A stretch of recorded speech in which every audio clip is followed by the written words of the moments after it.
Vous aviez certainement appris que sur cette terre ici, la terre des humains, il y a eu quelqu'un qui fut transformé en animal de forêt afin que son cœur soit ramené à Dieu. Vous aviez appris ça? Restez connectés.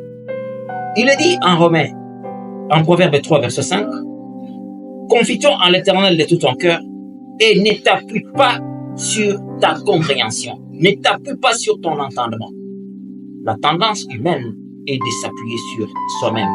Et c'est pour cette raison qu'il y a des gens qui disent « Non, moi je fais ce que je veux, je fais ce que je pense. » Ça, Dieu le défend.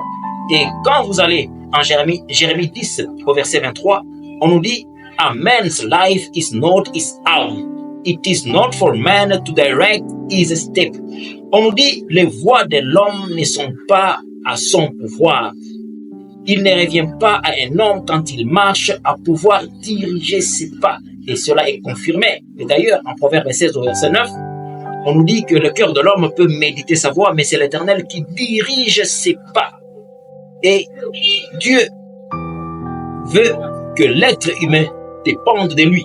C'est pourquoi quand vous prenez Jérémie 9 au verset 23, on vous dit de ne pas vous glorifier par rapport à votre force, de ne pas vous glorifier par rapport à votre richesse, de ne pas vous glorifier par rapport à vos relations, de ne pas vous glorifier par rapport à votre intelligence.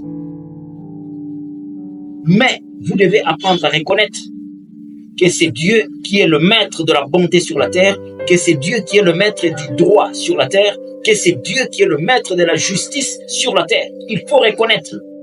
Et c'est en cela que vous allez réjouir les cœurs de Dieu. On nous dit en Colossiens 2, 14 que nous avons tout pleinement en lui, qui est le chef de toute autorité et de toute domination. En fait, en Dieu, nous avons tout. Il n'y a pas quelque chose que nous pouvons chercher à côté. Ça n'existe pas. Dieu, nous devons l'associer en tout. Et si nous n'arrivons pas à associer Dieu dans tout ce que nous faisons, nous vivons à moitié.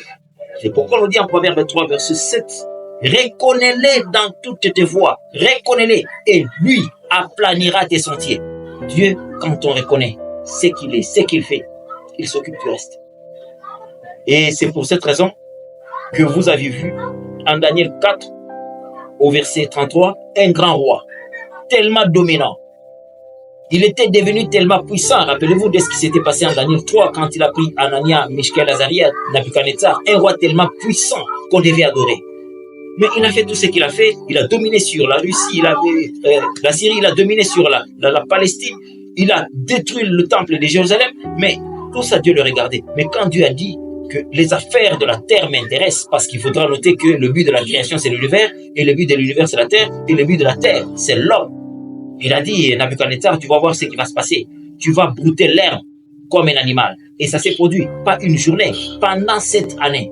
Quand on vous dit que quand Dieu veut humilier une personne, peu importe les millions de dollars que tu as cachés, si Dieu veut t'humilier, il va le faire avec facilité. Si Nabuchodonosor, le roi, fut placé au bas de l'échelle par le Créateur et son cœur a été transformé, Dieu lui a démontré, tu vois, pendant 7 ans, tu manges l'herbe. Tu vois ce que moi, Dieu, je peux faire.